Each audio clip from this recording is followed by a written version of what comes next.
Good morning મિત્રો. આજે આપણે ચેપ્ટરનો મોસ્ટ ઇમ્પોર્ટન્ટ પોર્શન ઇથર સંયોજનોની બનાવટ અને ઇથર સંયોજનો આખો નવો પોર્શન સ્ટાર્ટ કરીએ છીએ. અને ખાસ એક નાનકડું એનાઉન્સમેન્ટ કે નેક્સ્ટ સન્ડેની જે એક્ઝામ હશે આપણી એની અંદર આલ્કોહોલ અને ફિનોલ સંયોજનો જે પોર્શન આગળનો આખો આપણે ભણી ગયા છીએ એ એક્ઝામમાં હશે.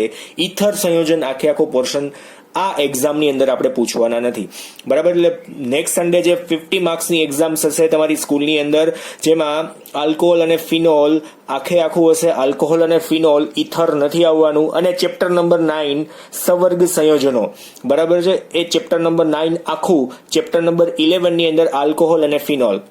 ટોટલ 50 માર્ક્સની એક્ઝામ હશે. 25+25 MCQ હશે, એ રીતના હશે. 25 થિયરી 25 MCQ, બરાબર છે. ચાલો, વિલિયમસન સંશ્લેષણ પ્રક્રિયા જે છે એ ઇથર સંયોજનની બનાવટ માટેની મોસ્ટ ઇમ્પોર્ટન્ટ રિએક્શન, 2 અથવા 3 માર્ક અથવા તો MCQ ની અંદર પૂછાઈ શકે એવી પ્રક્રિયા, અને ખાસ ધ્યાન રાખવા જેવી છે. આની અંદરથી ઘણા બધા MCQ પૂછાય છે બોર્ડની અંદર, નીટની અંદર અને JEE ની અંદર. ખાસ ઉપયોગમાં લેવાઈ શકે એવા ક્વેશ્ચન આની અંદરથી મળી શકશે. ખાસ ઉતાવળ કરવાની નથી, છે બહુ ઇઝી, પણ જો ઉતાવળ થાય તો માર્ક્સ કપાઈ શકે ખરી, 100%ની વાત છે. આવડતી હોય છતાંય, બરાબર. જોઈએ. અને ખાસ જે લોકોએ ચેનલ સબસ્ક્રાઇબ નથી કરી એ લોકો કરી નાખજો. જે લોકોએ કરેલી છે ઓલરેડી એ લોકોને ખૂબ ખૂબ ધન્યવાદ. શું આવશે તો આલ્કાઇલ હેલાઇડ સંયોજનો, જે કેવા હશે, ખાસ કરીને પ્રાથમિક આલ્કાઇલ હેલાઇડ સંયોજનોની સોડિયમ આલ્કોક્સાઇડ સાથેની પ્રક્રિયાથી આપણે શું બનાવવાનું છે? ઇથર બનાવવાનું છે. ઇથર તમે કોઈ પણ જાતના બનાવી શકશો, પ્રાથમિક, દ્વિતીયક અને તૃતીયક કોઈ પણ પ્રકારના ઇથર બનાવી શકાશે. કેમ કે ઇથરનો ઓક્સિજન કોઈ પણ કાર્બન સાથે કનેક્ટ થાય, પણ એની સાથે જે હેલાઇડ છે એ હેલાઇડ હંમેશા કેવો હોવો જોઈએ? પ્રાથમિક, એટલે પ્રાથમિક જ હોવો જોઈએ. રિએક્શન જોઈએ RX, જેને હું અહીંયા લખીશ પ્રાઇમરી આલ્કાઇલ હેલાઇડ ની પ્રક્રિયા કોની સાથે કરવાની છે? વત્તા હું અહીંયા લખું છું R ડેશ અને O, પછી અહીંયા આવશે Na, R ડેશ અને ONA, બરાબર છે. આની સાથેની પ્રક્રિયા છે. પ્રક્રિયા થશે એટલે શું બનશે ખબર છે? તો અહીંયા R તો હતો જ, એની સાથે કોણ આવશે? તો કે ભાઈ O અને R ડેશ કનેક્ટ થઈ જશે. O અને R ડેશ આમ રિવર્સ થઈને, બરાબર. અને બાકીનું શું? તો કે ભાઈ અહીંયાથી Na અને અહીંયાથી X એ બંને છૂટા પડીને શું બનાવી નાખશે? તો NaX, એટલે કે સોડિયમનો હેલાઇડ બની જશે NaX. આને શું કહેશું આપણે? ઇથર. આને શું કહેવાશે? Sodium alkoxide.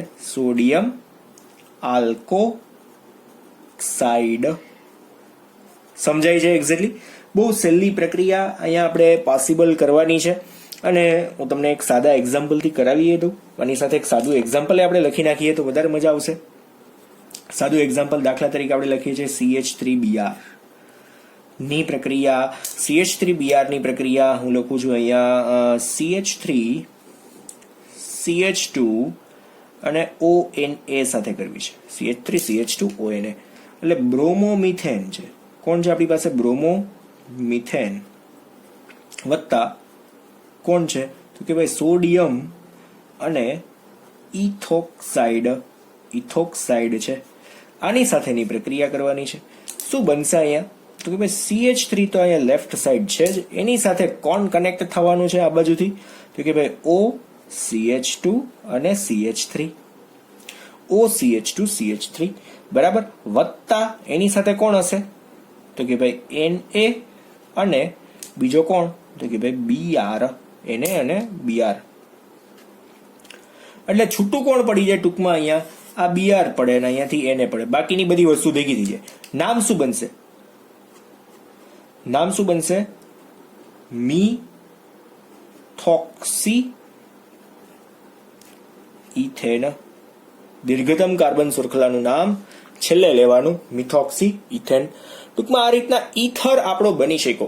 અસમિત ઇથર બને, સંમિત ઇથર પણ બની શકે. ખાસ સંમિત અને અસમિત બંને પ્રકારના ઇથર આપણે અહીંયા બનાવી તો શકીએ છીએ, કોઈ એમાં શંકાને સ્થાન નથી. હવે આની અંદર જો મારે દ્વિતીયક અને તૃતીયક ઇથર બનાવવો છે તો હું શું કરીશ? તો દ્વિતીયક અને તૃતીયક જો ઇથર બનાવવો હોય તો હું જે આલ્કોક્સાઇડનો ઉપયોગ કરું છું ને એ આલ્કોક્સાઇડ મારો જે છે ને એ કેવો હોવો જોશે, ત્યાં કેવો હોવો જોશે, સમજી લો કે મે બી એ દ્વિતીયક રાખો અથવા તો તૃતીયક રાખો. એટલે હું અહીંયા બતાવું છું ને એ જોજો પ્રક્રિયક CH3, પછી અહીંયા CH અને CH3 છે, પછી એની સાથે O અને Na છે. બરાબર છે, આ રીતનું બંધારણ છે. ડન. પછી શું આવશે, એની પ્રક્રિયા હું કોની સાથે કરું છું, દાખલા તરીકે અહીંયા બતાવી દઉં છું, અલગ કલરથી આપણે લખીએ CH3 અને Br એડ કરું છું. CH3 અને Br પ્રક્રિયા દરમિયાન શું થશે, અહીંથી સોડિયમ અને બ્રોમિન, આ તો કોમન વસ્તુ છે, છૂટા પડી જવાના છે. બરાબર. ત્યાં X ઇક્વલ ટુ શું આપણે લેવાનું છે, ખાસ કરીને બ્રોમિનનો ઉપયોગ વધારે થાય છે બીજા બધા હેલાઇડ કરતા. બરાબર છે, બ્રોમિન સૌથી વધારે કન્વિનિયન્ટ રહેશે, ત્યાં ક્લોરિન કરતા પણ વધારે. તો અહીંયા -NaBr, તો આપણું બંધારણ કેવું થશે જોજો, દ્વિતીયક CH3 CH CH3, પછી O તો કનેક્ટેડ હતો જ. હવે એની સાથે કોણ આવશે, તમે માત્ર ને માત્ર CH3 વત્તા કોણ આવશે, તો કે ભાઈ ઓલરેડી એક Na તો હતો જ, એની સાથે કોણ આવી જશે, તો કે આ બાજુથી Br. બરાબર છે, આવડી જાય એવું બંધારણ છે, સાવ એટલે સાવ સહેલું છે. ડન. ચાલો, તો હવે આના સિવાયનું બીજું એક્ઝામ્પલ, તૃતીયક વાળું એક એક્ઝામ્પલ લઈ લઈએ, એટલે એ પણ તમને લોકોને આવડી જાય. બને એટલા એક્ઝામ્પલ જેટલા તમને વધારે યાદ હશે એટલો ફાયદો થશે. CH3 C CH3 CH3 O Na react with શું આવશે અહીંયા, CH3 અને Br. આવો જ એક કોયડો છે, જોજો, આવો જ એક કોયડો છે. આ કોયડાનો જવાબ કહે તો પણ ચાલશે. એના પછીનો જે દેખાય છે ને તમને લોકોને 11.6 નંબરનો કોયડો, એ જ. તો અહીંયા CH3, પછી અહીંયા O પણ આવી જશે, પણ એની સાથે આવશે કોણ હવે, તો અહીંયા CH3 આવી જશે. કોણ આવશે, CH3. બરાબર છે, વત્તા છૂટું કોણ પડશે, તો Br, અને આગળ કોણ આવશે, Na. બરાબર છે, આ બહુ સિમ્પલ ટૂંકમાં સંયોજનો ટૂંકમાં અહીંયા બની શકે. પણ તમે અહીંયા તૃતીયક ઇથોક્સાઇડ બનાવ્યો છે, એ બધી જ વસ્તુ ઓકે, પણ જોવાનું છે શું અહીંયા, કે જો અહીંયા હેલાઇડ મેં જે લીધો છે ને એ દરેક વખતે કયો છે, પ્રાથમિક હેલાઇડ જ છે. બરાબર છે, પ્રાથમિક હેલાઇડ જ છે. જે તૃતીયક તમારે હેલાઇડનો ઉપયોગ જો કર્યો, દ્વિતીયક અથવા તો તૃતીયક હેલાઇડનો ઉપયોગ કર્યો, તો ત્યાં નિપજમાં શું બની જશે, નિપજ શું બનશે ખબર છે, આલ્કીન નિપજ બની જશે. કેવી નિપજ બનશે, આલ્કીન નિપજ બની જશે. અને કઈ રીતના એ હું તમને આમાં જ કહી દઉં, કેમ કે એક આલ્કોહોલ બનશે. અહીં આપણે પોઈન્ટ પાડી દઈએ, દ્વિતીયક અને તૃતીયક હેલાઇડ સંયોજનો સોડિયમ આલ્કોક્સાઇડ સાથે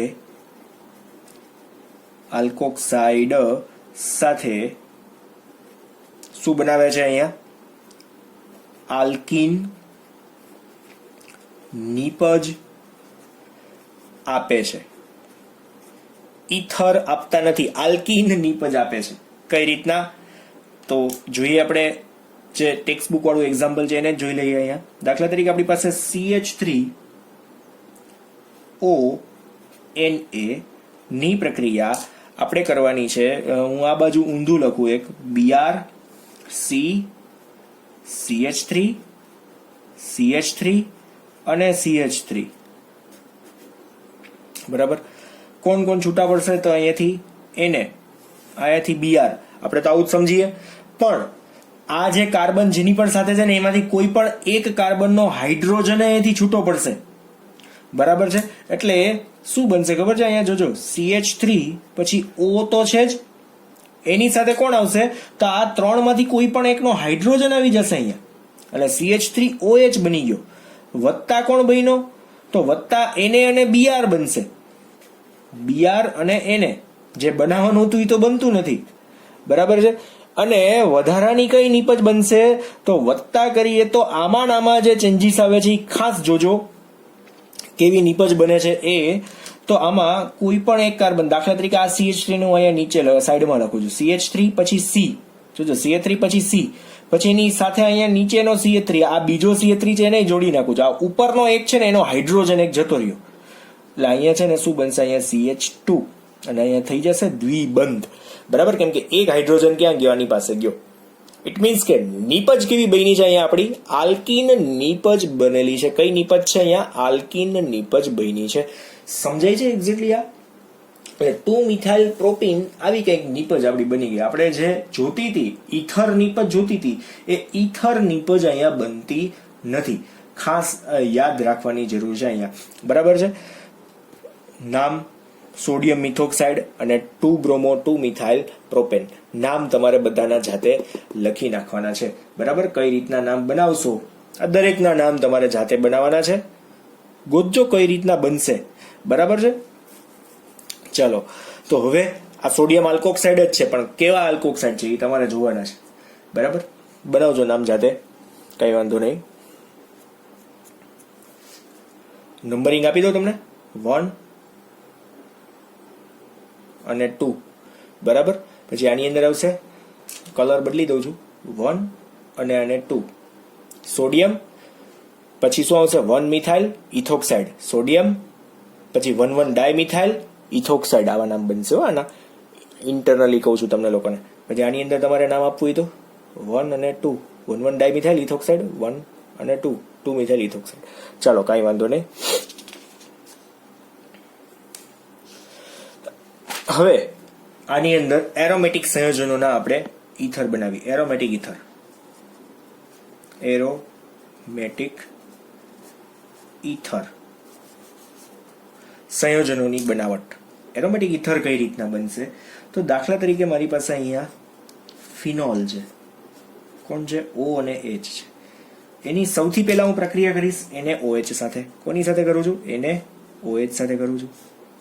પ્રક્રિયા થઈને શું બનશે, તો અહીંયાથી H, અહીંયાથી OH, એટલે માઇનસ શું થઈ જશે ખબર છે, અહીંયા H2O તો પહેલા થઈ જવાનું છે. પછી હવે આપણી પાસે શું બની ગયું, અહીંયા જોજો, અહીંયા O તો હતો જ, એની સાથે કોણ કનેક્ટ થયો? સોડિયમ. એટલે આનું નામ શું બનશે? Sodium phenoxide. Sodium phenoxide. બરાબર છે. આ શું હતો? ફિનોલ હતો. એટલે ફિનોલમાંથી પણ ઈથર બની શકે. કઈ રીતના? આ રીતના. પછી ફર્ધર રિએક્શનમાં શું આપવાનું છે, આની સાથેની પ્રક્રિયા કોની કરવાની છે? હવે તો પ્રાથમિક આલ્કાઇલ હેલાઇડ કોઈ પણ લઈ લઉં છું. દાખલા તરીકે મારી પાસે છે CH3 અને Br છે. સાથેની પ્રક્રિયા માઇનસ કોણ છૂટો પડશે, તો Na અને Br છૂટો પડશે. એટલે કોણ છૂટા પડી જવાના છે? અહીંથી Br અને અહીંયાથી Na. આ બે વસ્તુ છૂટી પડી જાય છે. તો અહીંયા બનશે શું? O અને અહીંયા કોણ આગળ આવશે? CH3. શું નામ બનશે? મિથોક્સી. મિથોક્સી બેન્ઝીન અથવા તો એનિસોલ, અથવા તો એનિસોલ. અને આમાંથી તમારે ફેનિટોલ બનાવવું છે તો C2H5 અને Br સાથેની પ્રક્રિયા માઇનસ NaBr કરી નાખો. એટલે શું બનશે? અહીંયા સેમ એઝ O તો છે જ, એની સાથે કોણ આવી જશે? અહીંયા C2H5. એટલે કે શું બનશે? Ethoxy benzene. ઇથોક્સી બેન્ઝીન અથવા તો એનું નામ શું બનશે? ફેનિટોલ. એનિસોલ અને ફેનિટોલ, OCH3 OC2H5. બરાબર છે. આ ખાસ યાદ રાખવાનું છે તમારે પ્રક્રિયાને. બરાબર, ઇમ્પોર્ટન્ટ રિએક્શન MCQ માં પૂછાઈ શકે એવી છે. હવે બીજો પ્રકાર છે ઈથર સંયોજનોની બનાવટની અંદર આલ્કોહોલના નિર્જલીકરણ દ્વારા પણ આપણે ઈથર બનાવી શકીએ છીએ. આલ્કોહોલના નિર્જલીકરણ દ્વારા, એટલે બીજો પોઈન્ટ લખીએ, આલ્કોહોલ ના નિર્જલીકરણ દ્વારા. નિર્જલીકરણ દ્વારા બહુ સિમ્પલ વેમાં આપણે જઈએ છીએ. બહુ સિમ્પલ, બહુ ડિટેલમાં જવાની કોઈ જરૂર નથી આની અંદર અત્યારે, કેમ કે આપણે અત્યારે બોર્ડ જોતા જઈએ છીએ, બોર્ડના જ ક્વેશ્ચન જોઈએ છીએ. કેમ કે આટલો કોન્સેપ્ટ ખબર હશે ને તો કોઈ પણ પ્રકારના MCQ તમને લોકોને આવડી તો જશે જ, એ 100%ની વાત છે. બરાબર છે. ગમે તે પ્રકારનો ક્વેશ્ચન પૂછાય તો તમને લોકોને આવડશે, એ 100%ની વાત છે. ચલો, હવે આની અંદર આપણે નિર્જલીકરણની અંદર આલ્કોહોલનું નિર્જલીકરણ આમ તો ઓલરેડી તમે લોકો ભણી જ ગયા છો, છતાંય આપણે પહેલી રિએક્શન બહુ સાદી રિએક્શન જોઈએ. દાખલા તરીકે જો CH3 CH2OH ને તમે ઊંચા તાપમાને એટલે કે 443 કેલ્વિન તાપમાને H2SO4 સાથે પ્રક્રિયા કરાવો છો તો શું થઈ જશે? નિર્જલીકરણ થઈને CH2 ડબલ બોન્ડ CH2 એવું કંઈક છૂટું પડી જશે. એટલે કે ઇથેનોલ લેશો અને તાપમાન ઊંચું આપશો અને H2SO4 ઉમેરશો તો ઇથિન બનશે, વત્તા અહીંયા શું છૂટું પડી જશે? પાણીના અણુ છૂટા પડી જશે ગેસિયસ ફોર્મમાં. બરાબર, એટલે એ થવા દેવાનું નથી. આ તો તમે ઓલરેડી આલ્કિનની બનાવટમાં ભણી ગયા છો. તો અહીંયા આપણે જે રિએક્શન જોવાની છે એ કઈ છે? તો 2 મોલ્સ ઓફ ઇથેનોલ લેવાનું છે, CH3. એટલે 2 મોલ્સ ઓફ ઇથેનોલ ને છે ને હું મારી રીતે જ લખી નાખું છું નિર્જલીકરણમાં. જો 2 મોલ ઇથેનોલ હશે ને તો જ નિર્જલીકરણ ચોક્કસ રીતે થશે ને ઈથર બનશે. CH3 CH2OH વત્તા, જોજો અહીં ઊંધું લખું છું, HO CH2 CH3 બંને ઇથેનોલ જ છે. બંનેના નામ શું? તો કે ભાઈ ઇથેનોલ. પણ પ્રક્રિયા છે ને એની અંદર તાપમાન બદલી નાખીએ છીએ. તાપમાન અહીંયા હું કેટલું લખું છું? 413 કેલ્વિન. ઓછું તાપમાન H2SO4 તો એડ કરવાનો જ છે અને પાણીનો અણુ પણ છૂટો પડે છે, H2O, પણ નંબર ઓફ મોલ્સ કેટલા લીધા છે? 2 લીધા છે. અને છૂટું શું પડશે? જોજો અહીંયાથી, આમાંથી H, આમાંથી OH, આ રીતની વસ્તુ છૂટી પડી જશે. H અને OH તમને લોકોને દેખાય જ છે ચોક્કસ રીતે. તો હવે જે નીપજ બનશે એ શું નીપજ બનશે? અહીંયા જોવું જોઈએ ને, CH3 CH2O અને એની સાથે કોણ આવશે? અહીંયા CH2 અને CH3. બરાબર છે? સમજાય છે એક્ઝેક્ટલી? નામ શું બનશે? Ethoxy ethane. Ethoxy ethane. ખાસ સમજવા જેવી પ્રક્રિયા હતી. એનું કારણ કે તમને લોકોને જેમ પૂછાશે ને એમાં તમારે તાપમાનને ખાસ મેટર કરવું પડશે. તમને ગુજરાતીમાં લખેલું પૂછાશે કે ઇથેનોલની H2SO4 સાથેની 413 કેલ્વિન તાપમાને પ્રક્રિયા કરતા નીચેનામાંથી કઈ નીપજ બને? ત્યાં તમને લખી નહીં દે કે 2 મોલ ઇથેનોલ. તમને તમારે યાદ શું રાખવાનું છે? અહીંયા તાપમાન 413 હોય તો ઈથર બને, 443 હોય તો ઇથિન બને. ઇટ મીન્સ આલ્કીન બને. બરાબર છે? તો અહીંયા ઇથેનોલ આપ્યું છે. પ્રોપેનોલ હોય તો તમને આવડવું જોઈએ, ખબર હોવી જોઈએ કઈ રીતના આલ્કીન બને છે. બરાબર? એટલે ખાસ યાદ રાખજો આમાં તાપમાન કેટલું છે? 443. વધારે તાપમાન આલ્કીન બનશે, ઓછું તાપમાન ઈથર બનશે. આ ખાસ. હવે આપણે આમાં જ ક્રિયાવિધિ જોઈ લઈએ. ક્રિયાવિધિ બહુ સહેલી ક્રિયાવિધિ છે, બહુ નાના સ્ટેપની અંદર સમજાઈ જશે. પહેલું સ્ટેપ જોઈએ ક્રિયાવિધિનું. શું આપેલું છે? દાખલા તરીકે આપણી પાસે છે CH3 CH2 O અને H છે. હવે O અને H માં અહીંયા આપણે ઇલેક્ટ્રોનને બતાવી દઈએ. ઓક્સિજન પાસે વધારાના કેટલા ઇલેક્ટ્રોન હોય? 2 ઇલેક્ટ્રોન હોય. એની પ્રક્રિયા H+ સાથે કરવાની છે. કોની સાથે કરશું આપણે? H+ સાથે. ધ્યાન આપજો, H+ ને આ કલરથી લખું ને, H+ સાથે પ્રક્રિયા થાય છે. તો H+ ને કોણ ઇલેક્ટ્રોન આપશે? તમને લોકોને ખ્યાલ છે H+ ને કોણ ઇલેક્ટ્રોન આપશે? અહીંયાથી ઓક્સિજન. પ્રોટોનેટેડ આલ્કોહોલ બની જશે. પ્રોટોનેટેડ આલ્કોહોલ કઈ રીતના બનશે? તો CH3 CH2 O અને H. બરાબર છે? હવે એની સાથે કોણ જોઈન્ટ થશે? અહીંયા H. ઉપર કયો ચાર્જ આવશે? પ્લસ ચાર્જ આવી જશે ને, 2 ઇલેક્ટ્રોન અને પ્લસ ચાર્જ. નામ શું કહેવાય એનું?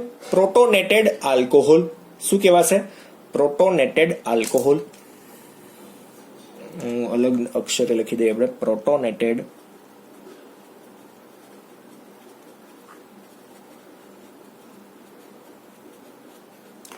હવે આમાં બીજું સ્ટેપ જઈએ. પ્રોટોનેટેડ આલ્કોહોલને આપણે ફર્સ્ટ લેટર ઉપર રાખશું. જોજો ધ્યાન આપજો અહીંયા CH3CH2O અને H એની સાથે કોણ જોડાયેલો હતો? H જોડાયેલો હતો, જેના લીધે આ આલ્કોહોલ છે પ્રોટોનેટેડ બન્યો હતો. એમાં થી એની રિએક્શન કોની સાથે કરવાની છે? ધ્યાન આપજો અહીંયા રિએક્શન કરશું આપણે CH3CH2O અને H સાથે પ્રક્રિયા કરીએ એટલે જો આ ઇથેનોલ જ છે, બીજો મોલ ઇથેનોલ લીધો, ઇથેનોલ બીજો મોલ જ છે, આ પ્રોટોનેટેડ ઇથેનોલ છે. હવે એમાં શું થશે ખબર છે? આને પ્લસ ચાર્જ છે, ઇલેક્ટ્રોનની જરૂર છે, બરાબર? એટલે આ જે ઇલેક્ટ્રોન છે કોને સીધા ડોનેટ કરશે ખબર છે? આ જે કાર્બન છે ને, જો બંધના ઇલેક્ટ્રોન પેલા તો કેવું થશે કે આ બંધના ઇલેક્ટ્રોન આ લઈને H2O છૂટો પડી જશે, તો આની ઉપર પ્લસ ચાર્જ આવે, એને કોણ ઇલેક્ટ્રોન આપશે ખબર છે? આ જે ઓક્સિજન છે ને એને ઇલેક્ટ્રોન આપશે. એટલે અહીંયા જે નિપજ બનશે એ આપણે જોઈએ, આની સાથે સાથે જ લખતા જવું કે ભાઈ દાખલા તરીકે અહીંયા છે CH3 પછી CH2 અને એની સાથે કોણ જોઈન્ટ થશે? તો આ ઓક્સિજન એને ઇલેક્ટ્રોન આપશે, ઓક્સિજન એની ઉપર કયો ચાર્જ આવી જશે? અહીંયા પ્લસ ચાર્જ આવી જશે. શું કામ? એને કેમ કે એક ઇલેક્ટ્રોન એને ડોનેટ કર્યો અને અહીંયાથી આ H2O આખું છૂટું પડી જવાનું છે. બાકી કોણ છે? CH2 CH3. કલરને ખાસ ધ્યાનમાં રાખજો, હું કલરમાં જરાય ભૂલચૂક નથી કરતો, બરાબર? એનું કારણ છે કે તમે લોકો સમજી શકો, અહીંયા OH અને H H2O તરીકે છૂટા પડી ગયા, પાણીનો અણુ નીકળી ગયો છે. આને શું કહેવાશે? પ્રોટોનેટેડ ઇથર. પ્રોટોનેટેડ ઇથર કેમ કે H પ્લસ છે, જો આને ઇથર કહેવાય. તો અહીંયા H વધારાનો આવી જાય અને ઉપર પ્લસ ચાર્જ આવી જાય તો પ્રોટોનેટેડ ઇથર કહેવાય, બરાબર છે? લાસ્ટ સ્ટેપની અંદર આપણે ફરી પાછો પાણીનો અણુને એડ કરશું. પાણીના અણુને એડ કરી શકાય, કાં તો એમને H પ્લસ દૂર કરવો હોય તો પણ કરી શકાય.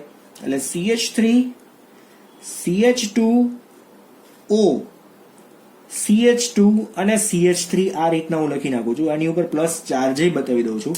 હવે વધારાનો આપણી પાસે કોણ છે? ખાલી આ એક H જ છે, જેને દૂર કરવો હોય ને તો પાણી ઉમેરીને પણ કરી શકાય અને પાણી દૂર કર્યા વગર, પાણી ઉમેર્યા વગર પણ કાઢી શકાય. એટલે હું અહીંયા શું સીધું બતાવી દઉં છું, આપણે સીધું જ બતાવી દઈએ જેમ બુકમાં બતાવ્યું છે એ રીતના. બાકી શું કરશું? તમે પાણીનો અણુ એડ કરો તો H3O પ્લસ છૂટો પડે, અને પાણીનો અણુ દૂર ના કરો, એમને H પ્લસ ને કાઢી નાખો તો H પ્લસ બનશે. એટલે વત્તા શું બની જશે? અહીંયા H પ્લસ. એટલે જે ઓલી આપણે ક્રિયાવિધિ જે બતાવી છે એનું આ આખું કન્ક્લુઝન આવી ગયું. Ethoxy ethane. ડન. બહુ સહેલી રિએક્શન, ક્રિયાવિધિ આખી. અહીંયા ઇથરની બનાવટની બધી જ પ્રક્રિયાઓ પતી ગઈ છે. ઇથરની બનાવટની બધી જ પ્રક્રિયાઓ પૂરી થઈ ગઈ છે. ખાસ જોજો, આમાં દ્વિતીયક અને તૃતીયક આલ્કોહોલનું નિર્જલીકરણ કરવા જઈએ તો શું થઈ જશે? ત્યાં આલ્કિન નિર્જલીકરણમાં આલ્કિન નિપજ 100% બની જશે. એટલે ખાસ એમાં વિલોપન પ્રક્રિયા જ થાય છે, એટલે એના માટે આની કોઈ આપણે બનાવટ માટે ઉપયોગ લેતા નથી, બરાબર છે? નિર્જલીકરણ પ્રક્રિયામાં પ્રાથમિક અને દ્વિતીયક આલ્કોહોલના બદલે માત્ર ને માત્ર પ્રાથમિક આલ્કોહોલનો જ ઉપયોગ થાય છે. એટલે અહીંયા આલ્કોહોલ છે, પણ અહીંયા ખાસ લખી નાખવાનું કેવો આલ્કોહોલ? પ્રાથમિક આલ્કોહોલ. પ્રાથમિક આલ્કોહોલ હશે તો શું થશે?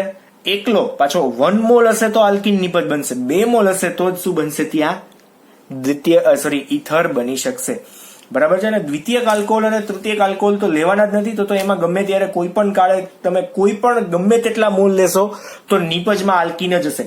તો પ્રાથમિક આલ્કોહોલના જો 2 મોલ હશે તો ઇથર નિપજ બનશે. શબ્દો ખાસ પકડજો. પ્રાથમિક આલ્કોહોલના જો 2 મોલ હશે તો ઇથર બનશે. બાકી દ્વિતીયક અને તૃતીયક આલ્કોહોલના 2 મોલ હશે, 3 મોલ હશે, ગમે એટલા તમે મોલ નાખી દેશો, નિપજ આલ્કિન બનશે, ઇથર કોઈ કાળે બનશે નહીં, બરાબર છે? એટલે ખાસ યાદ રાખવાનું છે. વન ટાઈપ ઓફ SN1 પ્રકારની પ્રક્રિયા છે, તમે લોકોએ જોઈ. SN1 પ્રકારની પ્રક્રિયા શું કામ? એને કેમ કે શરૂઆતમાં શું થાય? કાર્બ કેટાયન બને છે, કેટાયન બને છે. કેટાયન બન્યા પછી એ કેટાયનની સાથે આ કેન્દ્રાનુરાગી પ્રક્રિયા જો જોઈન્ટ થાય છે, જોઈન્ટ થાય ધેન આફ્ટર રિએક્શન આગળ વધે છે. એટલા માટે SN1 પ્રક્રિયા રિલેટેડ રિએક્શન છે એવું આપણે કહી શકીએ ખરી, બરાબર છે? તો અહીંયા મોસ્ટ ઇમ્પોર્ટન્ટ રિએક્શન આપણી પહેલી આપણે જે જોઈએ કઈ હતી? વિલિયમસન સંશ્લેષણ પ્રક્રિયા. વિલિયમસન સંશ્લેષણ 2 અથવા 3 માર્કની અંદર પૂછાય તો તમારા બધી જ વસ્તુઓ લખવાની થશે. ખાસ 11.6 નંબરનો કોયડો હવે તમે જાતે કરશો તો થઈ શકશે. એ લોકો એમાં જે રિએક્શન 11.6 માં આપેલી છે એ ખોટી રિએક્શન છે. એ રિએક્શનને તમારે સુધારવાની છે અને એ ઉકેલમાં એ લોકોએ સરસ સુધારીને તમને આપેલી પણ છે જ. બરાબર? તો આજે આપણે અહીંયા સુધી રાખીએ. આ રિએક્શનોને કમ્પ્લીટ લખી નાખજો, વ્યવસ્થિત લખી નાખજો. 3 પેજની અંદર 3 માર્કની અંદર ક્વેશ્ચન પૂછાય તો લખવાનું આવશે. બાકી 2 માર્કની અંદર હોય તો એક એલિફેટિક અને એક એરોમેટિકની લખી નાખવાની છે રિએક્શનો. બરાબર છે? દ્વિતીયક અને તૃતીયક આલ્કોક્સ ઇથર બનાવવાની વાત આવે તો દ્વિતીયક છે ને આ તૃતીયક ઇથર છે. તમને લોકોને સીધી ખબર પડી હશે. ઓક્સિજન જે કાર્બન સાથે છે અન્ય 2 કાર્બન સાથે તો દ્વિતીયક. ઓક્સિજન જે કાર્બન સાથે છે અન્ય 3 કાર્બન સાથે તો એ તૃતીયક ઇથર ત્યાં છે એમ આપણે કહી શકીએ. ઓકે, તો આજે અહીંયા સુધી રાખીએ. Thank you.